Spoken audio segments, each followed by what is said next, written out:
നമസ്കാരം.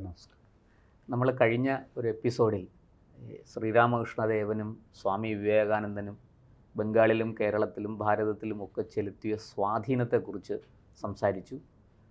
ഹിന്ദുത്വ പ്രത്യയശാസ്ത്രം എങ്ങനെയാണ് കമ്മ്യൂണിസ്റ്റ് നേതാക്കളെ പോലും സ്വാധീനിച്ചത് എന്നതിനെക്കുറിച്ച് പറഞ്ഞു. ഇവരുടെ സാഹിത്യങ്ങളിലൂടെ കേരളത്തിനും ഒരു വലിയ സാംസ്കാരിക പാരമ്പര്യമുണ്ട്, പൈതൃകമുണ്ട്. ബംഗാളിൽ ശ്രീരാമകൃഷ്ണദേവനും സ്വാമി വിവേകാനന്ദനും ഒക്കെ എങ്ങനെയായിരുന്നു, അതുപോലെ കേരളത്തിലും ചട്ടമ്പിസ്വാമിയും ശ്രീനാരായണ ഗുരുദേവനും ഒക്കെ ഉണ്ടായിരുന്നു. മഹാത്മാ അയ്യങ്കാളിയെ പോലെയുള്ളവർ പിറന്നു വീണ മണ്ണാണിത്. അവർ ഉഴുതുമറിച്ച മണ്ണാണ്. അവർ വിപ്ലവത്തിൻ്റെ പതാകകൾ ഉയർത്തിയ മണ്ണാണിത്. ഈ വിപ്ലവം എന്ന് പറയുമ്പോൾ അത് ഈ ആയുധമെടുത്തുള്ള വിപ്ലവമല്ല, വിചാരമാകുന്ന വിപ്ലവമാണ്. അതിന് മാത്രമേ വിജയിക്കാൻ കഴിയൂ എന്നാണ് എൻ്റെ ഉറച്ച വിശ്വാസം. അങ്ങനെയുള്ള കേരളത്തിൽ ഒരു നവോത്ഥാനത്തിൻ്റെ ഒരു വലിയ ഒരു ആർത്തലച്ച് വരുന്ന തിരമാല പോലെ എന്നൊക്കെ നമുക്ക് പറയാൻ കഴിയുന്ന തരത്തിൽ നവോത്ഥാനത്തിൻ്റെ ഒരു വലിയ വേലിയേറ്റം തന്നെ കേരളത്തിൽ ഉണ്ടായി. പക്ഷേ ഇടയ്ക്കെപ്പോഴോ അത് വേലി ഇറക്കമായി പോയില്ലേ എന്നൊരു സംശയം കൂടിയുണ്ട്. കാരണം അങ്ങനെ വന്ന ഇപ്പോൾ സ്വാമി ചിന്മയാനന്ദനെ പോലെയുള്ളവർ വരെ കേരളത്തിൽ നിന്നാണല്ലോ ഉണ്ടായത്. അങ്ങനെ വന്ന ആ കേരളത്തിൻ്റെ നവോത്ഥാന സരണി അത് എവിടെയോ വെച്ച് മുറിഞ്ഞു പോയില്ലേ? എന്താണ് അങ്ങയുടെ അഭിപ്രായം? താങ്കൾ പറഞ്ഞപ്പോൾ എനിക്ക് ഓർമ്മ വരുന്നത് ആധുനിക കേരള നവോത്ഥാനത്തിൻ്റെ പ്രാതസ്മരണീയൻ ആരാണെന്ന് ചോദിച്ചാൽ അയ്യാ വൈകുണ്ഠനാഥസ്വാമികളാണ്. തീർച്ചയായിട്ടും ആ പേര് വിട്ടുപോയി പറയാൻ. ഇപ്പം എന്നോട് ചോദിക്കും, ആദ്യത്തെ സമൂഹ പന്തിഭോജനം ഹരിപ്പാട് രാമകൃഷ്ണാശ്രമത്തിൽ വെച്ചല്ലേ നടക്കുന്നത്? പക്ഷേ നമ്മുടെ ചരിത്ര വിദ്യാർത്ഥികൾ പഠിക്കുന്നത് ആദ്യത്തെ സമൂഹ പന്തിഭോജനം നടത്തിയത് സഹോദരൻ അയ്യപ്പനാണ്. 1916 ചെറായിയിൽ വെച്ച് സഹോദരൻ അയ്യപ്പൻ എറണാകുളത്ത് വെച്ച് നടത്തി. അതുകൊണ്ട് അദ്ദേഹത്തെ പുലയൻ അയ്യപ്പൻ എന്ന രീതിയിൽ അറിയപ്പെടാൻ തുടങ്ങി. പക്ഷേ 1912 ഹരിപ്പാട്ടെ പ്രഥമ ശ്രീരാമകൃഷ്ണാശ്രമത്തിൻ്റെ പ്രഥമ വാർഷികാഘോഷവേളയിലാണ് അവിടെ സമൂഹ പന്തിഭോജനം നടന്നത്, നിർമ്മലാനന്ദ സ്വാമികളുടെ നേതൃത്വത്തിൽ. അത് വളരെ ചരിത്രം. പക്ഷെ അതിനു മുമ്പ് എത്രയോ വർഷങ്ങൾക്ക് മുമ്പ് തൈക്കാട്ടയ്യാസ്വാമികളുടെ അവിടെ എല്ലാ തൈപ്പൂയ നാളുകളിലും സമൂഹ പന്തിഭോജനം നടത്തി. പങ്കെടുത്തിരുന്നവർ കുഞ്ഞൻപിള്ള ചട്ടമ്പി, നാണുവാശാൻ, പിന്നെ മക്കടി ലബ്ബ, പിന്നെ പേട്ടയിൽ ഫെർണാണ്ടസ്. ഹിന്ദുക്കളുടെ ആൾക്കാർ മാത്രമല്ല, മറ്റ് ഇതര മതങ്ങളും. അപ്പം സമൂഹ പന്തിഭോജന ഈ നവോത്ഥാനത്തിൻ്റെ ഒരുമിച്ചിരുന്ന് ഊണ് കഴിക്കുന്നു. ഇന്നും ചില അദ്വൈതികൾ എന്നൊക്കെ പറയുന്ന ആൾക്കാരുടെ ഇടയിൽ നമ്മൾ പോയാൽ ഭോജനശാലയിലെത്തുമ്പോൾ നിങ്ങൾ അങ്ങോട്ടേക്ക് പൊക്കോളൂ, ഞങ്ങൾ അങ്ങോട്ട് വരും എന്നുണ്ടോ? അപ്പം വേറെ സാധാരണക്കാരുടെ ഇടയിൽ ഈ പ്രശ്നമില്ല, അദ്വൈതികളുടെ ഇടയിൽ. അപ്പം അത് പോട്ടെ, സമകാലീന കേരളത്തിൽ അപ്പോൾ ഈ ജാതിബോധം കേരളത്തിൽ സമൂഹത്തിൽ നിന്നും ഇല്ലായിട്ടുണ്ടാവും, അത് പോയില്ല. പക്ഷെ മനുഷ്യ മനസ്സുകളിൽ നിന്നും ഇല്ലാതായിട്ടുണ്ടോ? അതൊരു ചോദ്യമാണ്. അപ്പം ഈ ജാതിയെ ഒരു തുരുപ്പ് ചീട്ടാക്കിയിട്ടാണ് ഇവിടെ എല്ലാവരും രാഷ്ട്രീയക്കാർ കളിക്കുന്നത്. രാഷ്ട്രീയക്കാർ മാത്രമാണോ എന്നൊരു ചോദ്യം കൂടിയുണ്ട് അതിനകത്ത്. രാഷ്ട്രീയക്കാർ മാത്രമല്ല, 1936 ക്ഷേത്രപ്രവേശന വിളംബരം നടന്നു. അതുപോലൊരു നവോത്ഥാന സംരംഭം പിൽക്കാലത്ത് ഉണ്ടായിട്ടുണ്ടോ? ഇപ്പോൾ നമ്മൾ അദ്വൈതികളെന്നൊക്കെ പറയുന്നവരുടെ വലിയ പ്രശ്നം എന്താ? ഷർട്ട് ധരിച്ച് അമ്പലത്തിൽ പോകണോ, ഷർട്ട് ധരിക്കാതെ അമ്പലത്തിൽ പോകണോ? ഇതൊക്കെയാണ്. അതും സാധാരണക്കാരന് ആചാരങ്ങളിൽ കുടുങ്ങിക്കിടക്കുന്നവർക്ക് ഇതൊക്കെ പ്രശ്നങ്ങളായിരിക്കാം. ഇത് അദ്വൈതികൾ ഇത്തരം പ്രശ്നങ്ങൾ മുന്നോട്ട് വയ്ക്കുമ്പോൾ നോക്കൂ, ഞാൻ പറയുമ്പോൾ നമുക്ക് മഹത്തായൊരു സന്യാസ പാരമ്പര്യം ശങ്കരാചാര്യസ്വാമി മുതൽ പക്ഷേ ഇവിടെയൊക്കെ എൻ്റെ ഒരു പുതിയ പുസ്തകം ശ്രീശങ്കര ദർശനവും സ്വാമിയാർ മഠങ്ങളും. കന്യാകുമാരി മുഞ്ചിറ മഠം മുതൽ ആ. കാസർഗോഡ് ഇടനീർ മഠം വരെ സഞ്ചരിച്ച് തയ്യാറാക്കിയതാണ്. അപ്പം അതിൽ നിന്നും ഞാൻ മനസ്സിലാക്കിയത് ശ്രീശങ്കര ദർശനം എന്തുകൊണ്ട് അദ്ദേഹം ജന്മദേശത്ത് തന്നെ ശങ്കിക്കപ്പെട്ടു. ശങ്കരാചാര്യസ്വാമികളാണ് ഇവിടെ ജാതി വ്യവസ്ഥത ഉണ്ടാക്കി എന്ന്. പക്ഷേ ശ്രീനാരായണ ഗുരുദേവൻ തന്നെ പറയുന്നുണ്ട്, ദർശനത്തിലേക്ക് വരുമ്പോൾ സരളാദ്വയ ഭാഷ്യകാരനാം ഗുരുവോ ഈ അനുകമ്പയണ്ടവൻ. ശങ്കരനെ കുറിച്ച് പറയാം. അതെ, അങ്ങേറ്റത്തെ അനുകമ്പയുള്ള ഒരാളെ ഇപ്പം ശങ്കര യൂണിവേഴ്സിറ്റി ഉണ്ട് കാലടിയിൽ. അവിടെയൊക്കെ എന്താ നടക്കുന്നത്? ശങ്കരാചാര്യയെ പോലെ ഇത്രയ്ക്കധികം ദുരിതം ചെയ്ത ഒരാൾ സമൂഹത്തിനില്ല എന്നുള്ള രീതിയിലാണ് പഠിപ്പിക്കുന്നത്. പക്ഷെ അവിടെയാണ് ശങ്കര ദർശനവും വിവേകാനന്ദ ദർശനവും തമ്മിലുള്ള കമ്പാരിറ്റീവ് സ്റ്റഡീസ് പലയിടത്തും ഓരോരുത്തർ അവരവരുടേതായ താല്പര്യങ്ങൾക്ക് വെച്ച് നടത്തുമ്പോൾ കെ ദാമോദരൻ എഴുതിയ ഈ കാര്യം അദ്ദേഹത്തിൻ്റെ ഭാരതീയ ചിന്ത പുസ്തകത്തിൽ വളരെ പ്രഖ്യാതമായ ഒരു ഗ്രന്ഥമാണ്. അപ്പം അതിൽ പറയുന്നുണ്ട്, മർദ്ദിത ജനതയുടെ സേവനമാണ് യഥാർത്ഥ ബ്രഹ്മോപാസന എന്ന് പറഞ്ഞ ഇന്ത്യയിലെ ആദ്യത്തെ സോഷ്യലിസ്റ്റ്, അതായത് മാർക്സിസം വരുന്നതിന് മുമ്പ്, മാർക്സിസ്റ്റ് ആശയങ്ങൾ കേരളത്തിൽ വരുന്നതിന് മുമ്പ് അത് ബംഗാളിലുള്ള ആൾക്കാരും അംഗീകരിച്ചിട്ടുള്ളതാണ്. എം.എൻ. റോയ്, മാനവേന്ദ്രനാഥ് റോയ്, അങ്ങോരാണല്ലോ ആദ്യത്തെ കമ്മ്യൂണിസ്റ്റ് ഒക്കെ. അതെ അതെ. പക്ഷെ പിന്നീട് അദ്ദേഹം കമ്മ്യൂണിസം ഉപേക്ഷിച്ച് റാഡിക്കൽ ഹ്യൂമനിസ്റ്റ് ആവുന്നുണ്ട്. അതിൻ്റെ ഒരാളാണ് എം വി ഗോവിന്ദൻ. എം ഗോവിന്ദൻ. അതെ, നമ്മുടെ ഇപ്പോഴത്തെ അതല്ല, എം ഗോവിന്ദൻ്റെ ശിഷ്യന്മാരായിട്ടാണ് ഇപ്പം സാഹിത്യകാരൻ ആനന്ദൊക്കെ ഇരിഞ്ഞാലക്കുടയാണല്ലോ അങ്ങനെ. അപ്പോൾ ഒരു ലിബറൽ തോട്ട് കമ്മ്യൂണിസത്തിൽ, അതെ, അതായത് കമ്മ്യൂണിസത്തിൽ ഈ പറയുന്ന മാനവീയതയുണ്ടോ? അതുപോലെ തന്നെ ഒരു ചോദ്യം, അദ്വൈതത്തിൽ അല്ലെങ്കിൽ നിങ്ങൾ ഈ പറയുന്ന വേദമന്ത്രങ്ങളിൽ, ആ വേദമന്ത്രം ഉച്ചരിച്ച് ഭേദഭാവന എങ്ങനെയാണ് ഉണ്ടാവുന്നത്? ഇതിപ്പോൾ എല്ലാ പ്രത്യയശാസ്ത്രങ്ങളൊക്കെ വളരെ നല്ലത് തന്നെ, മാർക്സിസം കമ്മ്യൂണിസം ഒക്കെ നല്ല തന്നെ. പക്ഷെ അതാണോ നിങ്ങൾ നടപ്പിലാക്കണമെന്ന് ചോദിച്ചാൽ ഉത്തരമില്ല. അതുപോലെ തന്നെ ഈ നവോത്ഥാന സരണി താങ്കൾ സൂചിപ്പിച്ച പോലെ നമ്മൾ അതിൽ കൂടെ കടന്നു പോകുമ്പോൾ സ്വാമി വിവേകാനന്ദൻ്റെ വത്സല ശിക്ഷയായ നിവേദിതയുടെ 150-ാം വാർഷികത്തോടനുബന്ധിച്ച് ഞാൻ ഒരു പുസ്തകം എഴുതി. സുഗതകുമാരി ടീച്ചറാണ് അവതാരിക, MS വല്യത്താൻ സാറാണ് പ്രകാശനം ചെയ്തത്, ഡോക്ടർ MS. അതെ. അപ്പോൾ ആ സിസ്റ്റർ നിവേദിത പറയുന്നുണ്ട്, നിങ്ങൾ ഭാരതീയർ, വിശിഷ്യ ഹിന്ദുക്കൾ, ഋഷിമാരെപ്പോലെ സംസാരിക്കുന്നു, പക്ഷേ ഭീരുക്കളെപ്പോലെ ജീവിച്ച് സ്വയം വഞ്ചിക്കുന്നു. അയർലൻഡിൽ ജനിച്ച നിവേദിത, ആ നിവേദിതയെക്കുറിച്ച് രവീന്ദ്രനാഥ ടാഗോർ, വിശ്വമഹാകവി, എഴുതിയിട്ടുള്ളതാണ്. സ്വാമി വിവേകാനന്ദനാകുന്ന സൂര്യൻ ഉദിച്ചുയർന്നപ്പോൾ വിടർന്നു വന്ന വെൺതാമരയാണ് നിവേദിത. നല്ല ഉപമ, മനോഹരമായ ഒരു ഉപമ. അപ്പം ആ നിവേദിതയാണ് അവരെ ഭാരതം മുഴുവനും, ഭാഗ്യത്തിന് അവർ കേരളത്തിലേക്ക് വന്നിട്ടില്ല, മദ്രാസ് വരെ ആണ് വന്നത്. അവർ പറഞ്ഞൊരു കാര്യമാണ്, ഒരു ഭാഗത്ത് ഋഷിമാരുടെ നാട്, അവരുടെ ദർശനങ്ങൾ, ഷഡ് ദർശനങ്ങൾ, വേദം, എന്നിട്ടെന്താ ഈ നാട് ഇങ്ങനെയാവുന്നത്? It became a land of 30 million beggars.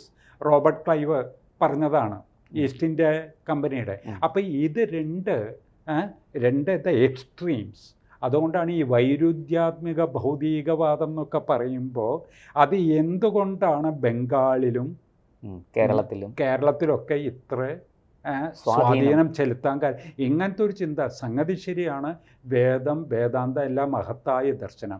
പക്ഷെ അത് പറഞ്ഞ നാട്ടിൽ, മറ്റേ വയലാറ് പാടിയുണ്ടല്ലോ, അദ്വൈതം ജനിച്ച നാട്ടിൽ, ശ്രീശങ്കരൻ ജനിച്ച നാട്ടിൽ, ശ്രീനാരായണൻ ജനിച്ച നാട്ടിൽ നിങ്ങൾ എന്താ ഇങ്ങനെ ആയത്? ചിന്തിക്കുന്ന എല്ലാവരെയും കുഴപ്പിക്കുന്ന ഒരു ഇതാണ്. അങ്ങനെയുള്ളൊരു നാട്ടിലാണ് രാഷ്ട്രീയ സ്വയം സേവക സംഘം അതിൻ്റെ 100ാം പിറന്നാൾ ആഘോഷിക്കണം എന്നുള്ള ചിന്ത ഉണ്ടോ? തീർച്ചയായിട്ടും നമ്മളിതെല്ലാം ആലോചിക്കേണ്ടതല്ലേ.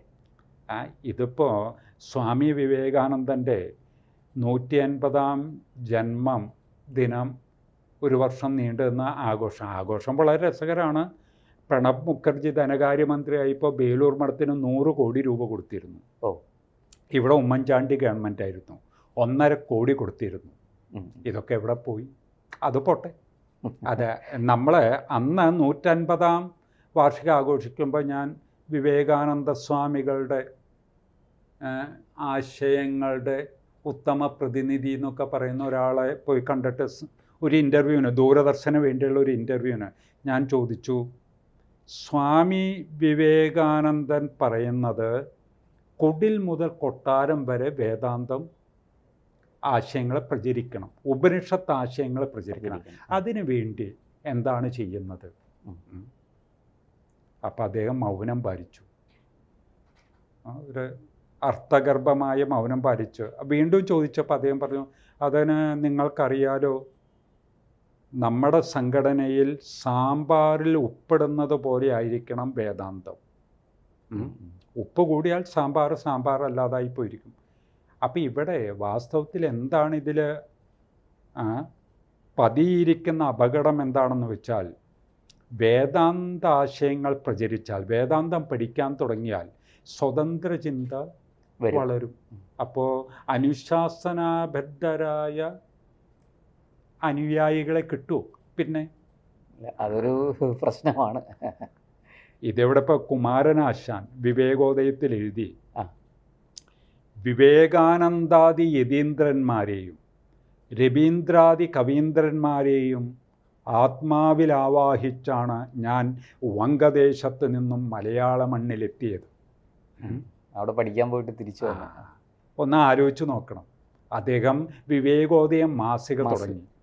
ആ പ്രസ്സിന്, അച്ചടിച്ച പ്രസ്സിന് ആനന്ദ എന്നുള്ള പേരിട്ടു. നമ്മൾ വീണ്ടും ആ നവോത്ഥാന കാലഘട്ടത്തിൽ, യഥാർത്ഥ നവോത്ഥാന കാലഘട്ടത്തിലെ കാര്യങ്ങൾ കേരളത്തിൽ നടക്കുമ്പോൾ ഈ ആശയങ്ങളുടെ പ്രചാരം ഉണ്ടായിരുന്നു. അത് കഴിഞ്ഞിട്ട് ക്ഷേത്രപ്രവേശന വിളംബരം കഴിഞ്ഞു. 1947 ഭാരതത്തിന് സ്വാതന്ത്ര്യം കിട്ടി. ആ ഒരു കാലഘട്ടം സ്വാമി വിവേകാനന്ദൻ 1892 വരുന്നു. 36 വരെയുള്ള കാലഘട്ടം നിർമ്മലാനന്ദ സ്വാമികളുടെയൊക്കെ കാലഘട്ടം, പിന്നെ ചട്ടമ്പി സ്വാമികൾ, നാരായണ ഗുരുദേവൻ, അങ്ങനെ അവരുടെ ശിഷ്യന്മാർ, പ്രശിക്ഷന്മാർ, ഗൃഹസ്ഥ ശിഷ്യന്മാർ, എത്രയോ പേര്, ഇവരൊക്കെ വേദാന്തികളൊക്കെ അറിയുന്ന, അല്ലെങ്കിൽ എല്ലാം അങ്ങനെ. അതിനുശേഷം ഇപ്പോൾ 1963 വിവേകാനന്ദ സ്വാമികളുടെ ജന്മശതാബ്ദി നടക്കുന്നത്. അന്നാണ് വിവേകാനന്ദ സാഹിത്യ സർവസ്വം മലയാളത്തിലേക്ക് പരിഭാഷപ്പെടുത്തിയത്. മറ്റ് പരിഭാഷകളെ സംബന്ധിച്ച് മലയാളത്തിലെ പരിഭാഷകളുടെ ഒരു പ്രധാന ഇതെന്താണെന്ന് വെച്ചാൽ, വിവേകാനന്ദ സാഹിത്യം എവിടെ നിന്നാണ് വരുന്നത് അതിൻ്റെ സ്രോതസ്സുകൾ ഫുട് നോട്ടായിട്ട് ചേർക്കുന്നുണ്ട്. അപ്പോൾ വിവേകാനന്ദ സാഹിത്യത്തിലൂടെ പുരാണേതിഹാസങ്ങളിലേക്കും വേദോപനിഷത്തുകളിലേക്കും കടക്കാൻ സാധാരണക്കാരന് സാധിക്കും. അതൊരു വാതായനമാണ്, അറിവിൻ്റെ ഇതാണ്. അപ്പോൾ മലയാളികളോട് ചോദിക്കുകയാണ്, നിങ്ങൾ ഈ രാമായണം, മഹാഭാരതം, ഉപനിഷത്തെന്നൊക്കെ പറഞ്ഞ് നടക്കുന്നത്, ഇപ്പം മഠാനന്ദ സ്വാമി ഉപനിഷത്തുകളുടെ വ്യാഖ്യാനം നടത്തി, സിദ്ധിനാഥാനന്ദ സ്വാമി മറ്റേ ആദ്യകവിയുടെ ആദർശപുരുഷൻ, കുന്തി, അങ്ങനെയൊക്കെ എഴുതിയ രാമകൃഷ്ണ വിവേകാനന്ദ സാഹിത്യമല്ലേ പ്രചരിപ്പിക്കേണ്ടത്. പക്ഷേ രാമകൃഷ്ണ വിവേകാനന്ദ സാഹിത്യം പഠിച്ചാൽ വരുന്ന എന്താ, അതിൻ്റെ അടിസ്ഥാനം എന്താണ്, അടിത്തറ എന്താണ്? ഇപ്പം രാമകൃഷ്ണ വചനാമൃതം ആറ്റിക്കുറുക്കിയ വേദാന്ത സത്താണ്. അപ്പം ഇവിടെ നമ്മൾ വിട്ടുപോകുന്ന ഒരു ഘടകം, വേദാന്തം എന്ന് പറയുമ്പോൾ വേദത്തിൻ്റെ പ്രാധാന്യം. എന്തൊക്കെ പറഞ്ഞാലും വേദത്തെ സാമാന്യ ജനതയിലേക്ക് എത്തിച്ചത് കേരളത്തിൽ അത്രയൊന്നും അറിയപ്പെടാത്ത ആര്യസമാജത്തിൻ്റെ പ്രവർത്തനങ്ങളാണ്. അതിവിടെ പഠിക്കുന്നുണ്ടോ, പ്രചരിപ്പിക്കപ്പെടുന്നുണ്ടോ? പ്രത്യേകിച്ചും പണ്ഡിറ്റ് വേദബന്ധു ശർമ്മയും ആചാര്യ നരേന്ദ്രഭൂഷൺ ഇതിലേറ്റവും ഞാൻ പറഞ്ഞ വലിയൊരു അപകടം 1921 മാപ്പിള ലഹള നടന്നപ്പോൾ അതിനെക്കുറിച്ച് പഠിക്കുന്നുണ്ട്, അതിനെക്കുറിച്ച് ബഹളം വയ്ക്കുന്നുണ്ട്. അവിടെ അന്ന് ആ സന്ദർഭത്തിൽ ഹിന്ദുമതത്തിൽ നിന്നും വിട്ടുപോയ മതം മാറ്റപ്പെട്ടവരെ തിരിച്ചു കൊണ്ടുവന്ന ആര്യ സമാജത്തെക്കുറിച്ച് എത്രത്തോളം നമ്മുടെ മലയാളികൾ പഠിക്കും? വളരെ കുറച്ച് ഗവേഷണങ്ങളും പഠനങ്ങളും നടന്നിട്ടുള്ളൂ. വാസ്തവത്തിൽ 100 രാഷ്ട്രീയ സ്വയംസേവക സംഘം 100 വർഷം ആഘോഷിക്കുമ്പോൾ അതിൻ്റെ പശ്ചാത്തലം അത് ഈ മാപ്പിള ലഹളയുമായിട്ടൊരു ബന്ധം അതിന് തീർച്ചയായിട്ടും ഉണ്ട്. അല്ല, ആര്യ സമാജത്തിൽ നിന്നും കിട്ടിയൊരു പ്രചോദനം ഉണ്ട്. പക്ഷേ കേരളവും ബംഗാളും നോക്കുമ്പോൾ ആര്യ സമാജത്തെക്കാൾ കൂടുതൽ രാമകൃഷ്ണ തീർച്ചയായിട്ടും രാമകൃഷ്ണ ദേവനും വിവേകാനന്ദ സ്വാമിക്കുമായിരുന്നു സ്വാധീനം കൂടുതൽ. അതുകൊണ്ട് ആര്യ സമാജത്തിന്റെ പ്രവർത്തനങ്ങൾ ഇല്ലാതില്ല. എല്ലാവർക്കും അവരവരുടേതായ ഒരു പങ്കുണ്ട്, ചെറുതോ വലുതോ ആയ. ബ്രഹ്മസമാജത്തിന്റെ ഒരു അയ്യത്താൻ ഗോപാലൻ കോഴിക്കോട് കേന്ദ്രീകരിച്ച് ആര്യ സമാജം, പണ്ഡിറ്റ് ഋഷിറാം ശർമ്മ, വേദബിന്ദു ശർമ്മ, ഇവർ രണ്ടുപേരും ഈ മലബാർ ലഹളക്കാലത്ത് അങ്ങ് പറഞ്ഞതുപോലെ ഇവിടെ വന്ന് ഈ മതം മാറ്റത്തിന് വിധേയരാക്കപ്പെട്ട ആൾക്കാരെ തിരിച്ചു കൊണ്ടുവരാൻ ഒരുപാട് പരിശ്രമം നടത്തിയ ആൾക്കാരാണ്. അപ്പം ഞാൻ താങ്കൾ ഈ പറയുന്ന പോലെ ആര്യ സമാജം, പിന്നെ ജന്മഭൂമി, അങ്ങനെ പല ഇതിൽ ആദരിക്കേണ്ടവരെ ആദരിച്ച ആദരണീയരായി തീരുക, അത് നമ്മൾ ചെയ്യുന്നുണ്ടോ? അതാണ് നമ്മുടെ സംസ്കാരം.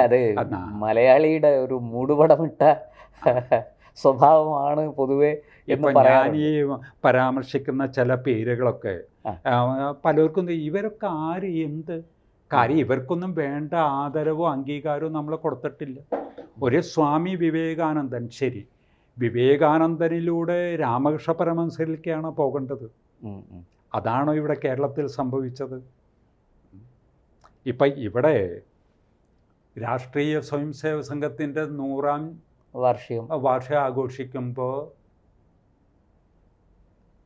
ഗുരുജി ഗോൾവാൾക്കർ, അതെ, അദ്ദേഹം സ്വാമി അഖണ്ഡാനന്ദന്റെ ശിഷ്യനായിരുന്നു. അഖണ്ഡാനന്ദ സ്വാമി രാമകൃഷ്ണ പരമഹംസരുടെ ശിഷ്യനായിരുന്നു. അപ്പം ഇതിൻ്റെ എല്ലാം അടിസ്ഥാനം ഒരു ശക്തമായ ആത്മീയ അടിത്തറ. അതില്ലാതെ കേവലം സേവന പ്രവർത്തനങ്ങൾ, ശരി, നല്ലത് തന്നെ, വെറും രാജനൈതിക പ്രവർത്തനങ്ങൾ, രാഷ്ട്രീയം. അപ്പോൾ അവിടെ നോക്കുമ്പോൾ ഇതും ആത്മീയതയുടെ അടിത്തറയില്ലാത്ത പ്രവർത്തനങ്ങൾ വരുമ്പോൾ ഒരു നാണയത്തിൻ്റെ 2 വശങ്ങളാണ്. കാര്യം മനസ്സിലായല്ലോ? മനസ്സിലായി. ആത്മാവില്ലാത്ത ശരീരം എന്ന് പറഞ്ഞാൽ വളരെ ലളിതമാണ്. ഇവിടെ ഇപ്പോൾ കേരളത്തിലോ ബംഗാളിൽ അതിലൊരു മാറ്റം ഉണ്ടാവുന്ന ഒരു പ്രതീക്ഷ വന്നു. കേരളത്തിൽ ഇവർ 2 കൂട്ടർ ഒരു നാണയത്തിൻ്റെ 2 വശങ്ങളല്ലേ എന്നുള്ളൊരു തോന്നൽ ബഹുഭൂരിപക്ഷം വരുന്ന ജനതയ്ക്ക്, ഏത് ജനതയ്ക്ക്, ഹിന്ദു ജനതയ്ക്കുണ്ട്. കാര്യം കേവലം അധികാരം, അതുകൊണ്ട് നവോത്ഥാന പ്രക്രിയ പൂർണ്ണമാകുമോ?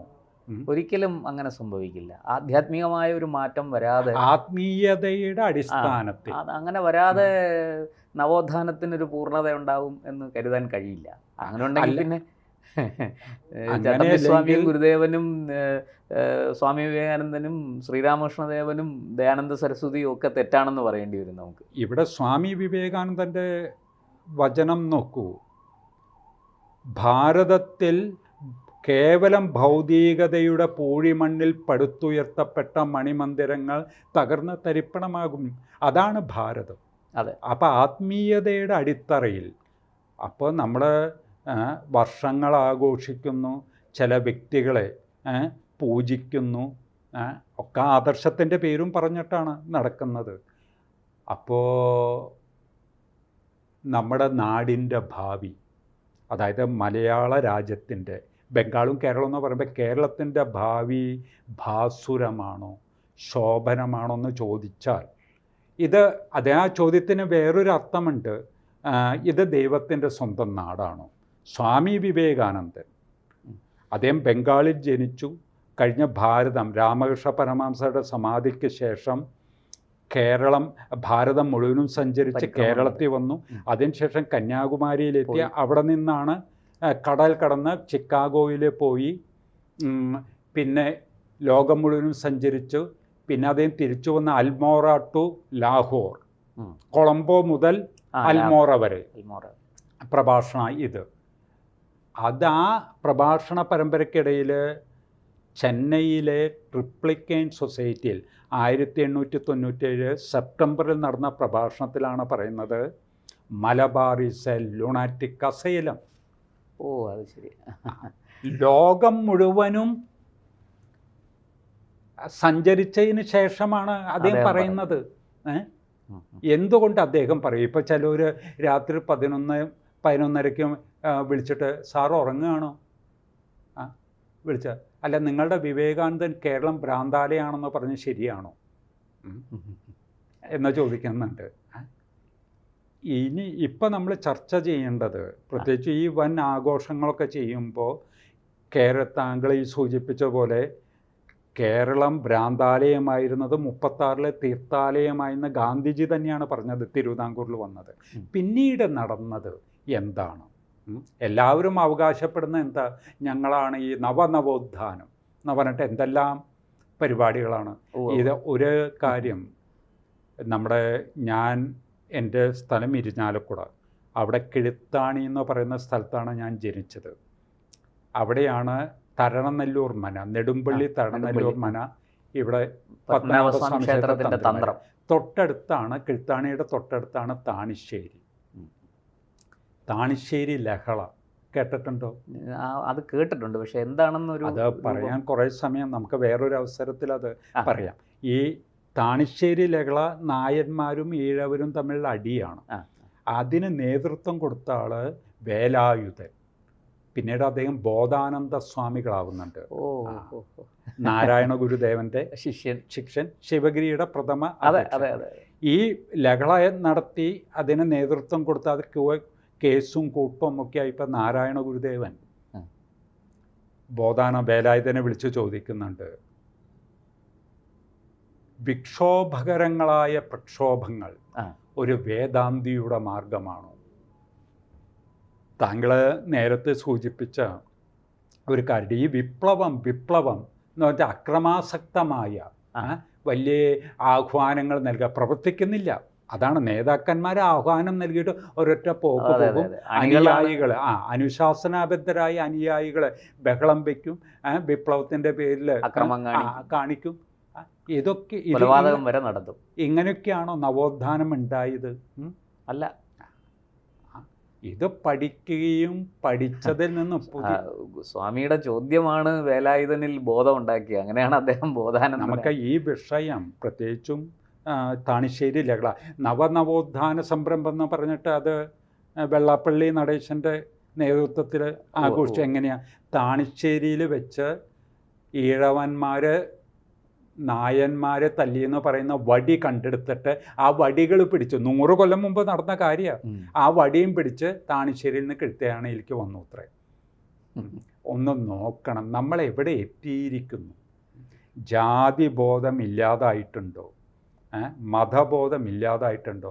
സ്വാമി വിവേകാനന്ദൻ്റെയൊക്കെ കാര്യം പറയുമ്പോൾ എത്ര വിശാലമായ ഒരു മനസ്സിൻ്റെ ഉടമയാണ് രാമകൃഷ്ണ പരമഹംസർ. അപ്പം നമ്മുടെ മുമ്പിൽ, മലയാളികളുടെ മുമ്പിൽ, പ്രത്യേകിച്ചും മലയാള രാജ്യത്തിലെ പല ആൾക്കാരുടെ മുമ്പിൽ നമ്മൾ ഇത്രയൊക്കെ വിശാല മനസ്കരാകണമോ എന്നൊരു ചോദ്യം ഉയരുന്നുണ്ട്.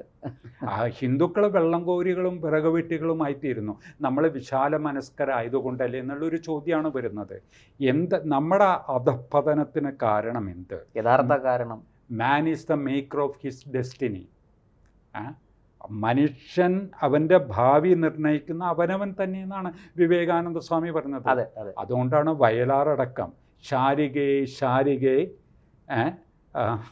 പാടൂ സിന്ധുഗംഗാ നദീതടം ഏറ്റുപാടിയ പാട്ട് എന്താണ്? ഉത്തിഷ്ഠത ജാഗ്രത പ്രാപ്യവരാൻ നിബോധത. ഉണരുക, എഴുന്നേൽക്കുക, ലക്ഷ്യം കണ്ടെത്തുന്നതുവരെ പ്രവർത്തിക്കുക. നമുക്കൊരു ലക്ഷ്യമുണ്ടോ?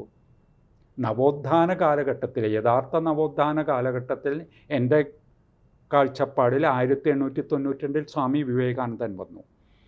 അതിനുമുമ്പ് 4 വർഷങ്ങൾക്ക് മുമ്പാണ് 1888 ശ്രീനാരായണ ഗുരുദേവൻ്റെ അരുവിപ്പുറം പ്രതിഷ്ഠ. അത് എന്തിനായിരുന്നു?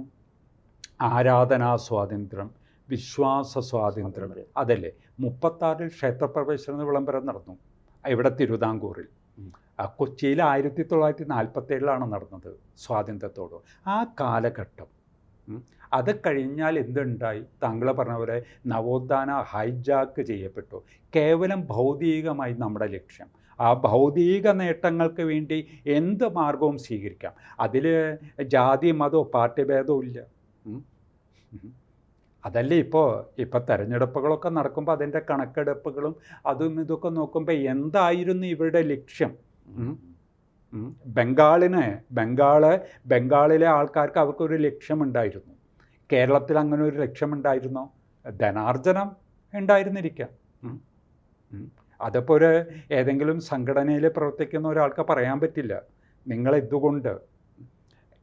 ഒന്ന് ആലോചിക്കണം, ഇത്തിരി വിജയത്തിനൊരു വലിയ വിജയമായി ആഘോഷിക്കുന്നുണ്ട്. ശരി, നടക്കട്ടെ. അപ്പോൾ ശരിക്കും വിജയം കിട്ടിയാൽ എന്തായിരിക്കും? സഞ്ജയൻ പറയുന്നുണ്ട്, അഹന്തയ്ക്ക് അജ്ഞതയിൽ ജനിച്ച ദുർഭഗ സന്തതികളാണോ മലയാളികൾ എന്ന് തോന്നിപ്പോയിട്ടുണ്ട്. നല്ല പ്രയോഗം വായിച്ചിട്ടുണ്ട്. അഹന്തയ്ക്ക് അജ്ഞതയിൽ ജനിച്ച ദുർഭഗ സന്തതികൾ. അപ്പം ഇത് വീണ്ടും നമ്മൾ പറയുന്ന നമ്മുടെ നാടിൻ്റെ ഭാവി ശോഭനമാകണമെങ്കിൽ ആ മുറിഞ്ഞുപോയ നവോത്ഥാനം വീണ്ടും വിളക്കി ചേർത്ത് ആ പാരമ്പര്യം നമ്മൾ തുടരണം. അപ്പോൾ വിവേകാനന്ദ സ്വാമിയുടെ ഈ ആഹ്വാനം, ഉത്തിഷ്ഠത ജാഗ്രത പ്രാപ്യവരാൻ നിബോധത.